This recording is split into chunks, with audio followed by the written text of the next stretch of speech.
শহীদ আবরারকে আগামী 100 বছর পরে স্মরণ করতে চাই যে সে বাংলাদেশের একজন অসামান্য বীর ছিল।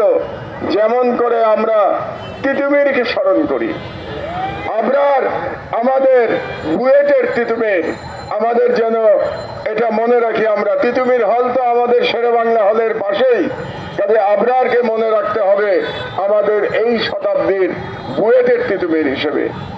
এই কারণে আপনারা অনেকেই জানেন যে গতকাল জেল থেকে বেরিয়ে আমি প্রেস ক্লাবে আমার প্রথম রাজনৈতিক ভিশন সেই বক্তব্য প্রদান করেছি গতকাল।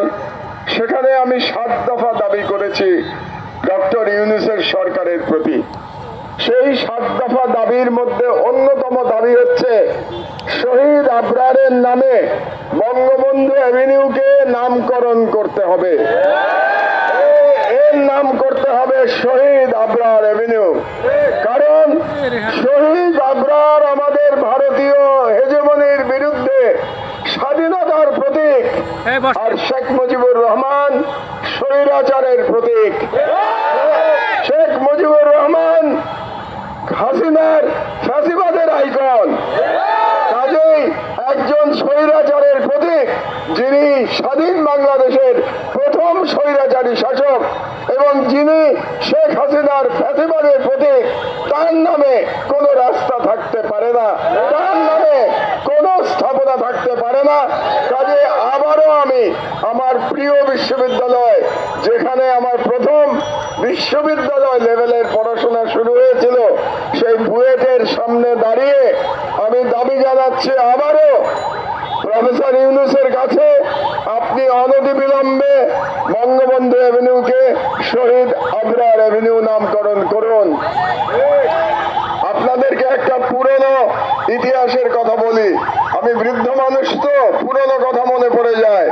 15ই আগস্ট 1975 আমি তখন বুয়েটে কেমিক্যাল ইঞ্জিনিয়ারিং এ 3rd ইয়ারের ছাত্র। সকালে আমার মনে আছে আমার পাশের রুমের যে ছেলেটি ছিল আমার 1 বছর জুনিয়র, সে এসে আমাকে ঘুম ভাঙিয়ে বলল, মাহমুদ ভাই ঘুম থেকে ওঠেন, স্বৈরাচারের পতন হয়েছে। আমরা তখন বন্ধু বান্ধবরা মিলে এই SM হলের সামনে দিয়ে হাঁটতে হাঁটতে আমরা শাহবাগের দিকে যাত্রা শুরু করেছিলাম। সেদিন ঢাকার মানুষের যে আনন্দ দেখেছিলাম সেটা আমার এখনো চোখে ভাসে। বাংলাদেশের কোন মিষ্টির দোকানে কোনো মিষ্টি অবশিষ্ট ছিল না, সকল মিষ্টি লোকে কিনে ফেলেছিল। আমার দুর্ভাগ্য যে আবারও সেই আগস্ট মাসে বাংলাদেশ দ্বিতীয়বারের মতো স্বাধীন হয়েছে, কিন্তু আমি এখানে উপস্থিত থেকে সেই অভিজ্ঞতা দেখতে পাইনি। এটা আমার এক ধরনের দুর্ভাগ্য। তবে সৌভাগ্য যে 1975 সালের এই ফ্যাসিবাদের পিতার পতন আমি দেখতে পেয়েছিলাম এবং আমি সেই ইতিহাসের সাক্ষী ছিলাম। আমার বক্তব্য আমি দীর্ঘায়িত করব না। আমাদের একটা বিরাট সুযোগ এসছে ভারতীয় আধিপত্যবাদের বিরুদ্ধে জয়লাভ করবার জন্য।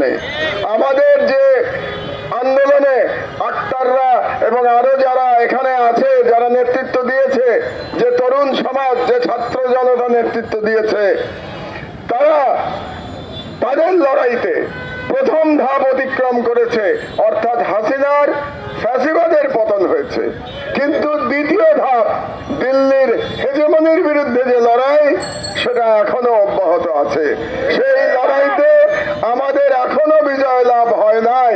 কারণ আপনারা জানেন বাংলাদেশের পতিত ফ্যাসিবাদের যারা দোসর ছিল, সেই করাপ্ট দুর্নীতিবাজ খুনি মন্ত্রীরা সব ভারতে গিয়ে আশ্রয় নিয়েছে, তাদের প্রভুর দেশে আশ্রয় নিয়েছে এবং সেখান থেকে তাদের ষড়যন্ত্র চালিয়ে যাচ্ছে।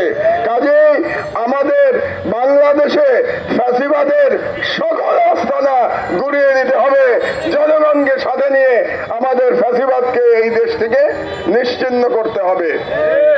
আমার বয়স হয়েছে, আমার 71 বছর বয়স হয়েছে, কিন্তু আপনাদের সাথে আজকে তরুণদের সাথে আমি দাঁড়িয়ে বলতে চাই যে আমাদের প্রতি আপনারা, আমার প্রতি আপনারা যে ভালোবাসা দেখিয়েছেন, সেই ভালোবাসার ঋণ হিসেবে আমি বলতে পারি যে বাকি জীবন যেন এই তরুণ তরুণদের পাশে থেকে আমি ভারতীয় ফ্যাসিবাদের বিরুদ্ধে আমার লড়াই চালিয়ে যেতে পারি, যে লড়াই আমি গত 18 বছর ধরে আমার সাধ্যমতো আমি চালিয়ে যাচ্ছি।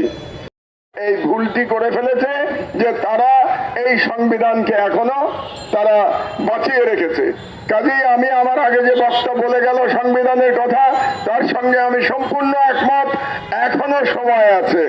আমি ডক্টর ইউনূসকে আহ্বান জানাবো যে আপনি অনতিবিলম্বে আপনার সরকারকে বিপ্লবী সরকার নামকরণ করুন এবং আপনি রাজনৈতিক দলগুলোর সাথে আলোচনা ক্রমে আপনারা প্রস্তাব গ্রহণ করুন যে এই সংবিধান পরিবর্তন করতে হবে এবং আপনি রাষ্ট্রপতির দায়িত্ব গ্রহণ করুন এবং রাষ্ট্রপতির দায়িত্ব গ্রহণ করে আপনার কোনো প্রধান উপদেষ্টার দরকার নাই, আপনি কাউন্সিল অফ অ্যাডভাইজার্স করুন। Council of adviser under president Yunus, এটাই আমাদের দাবি এবং পরবর্তী সংসদ এসে এটাকে রেটিফাই করে দেবে।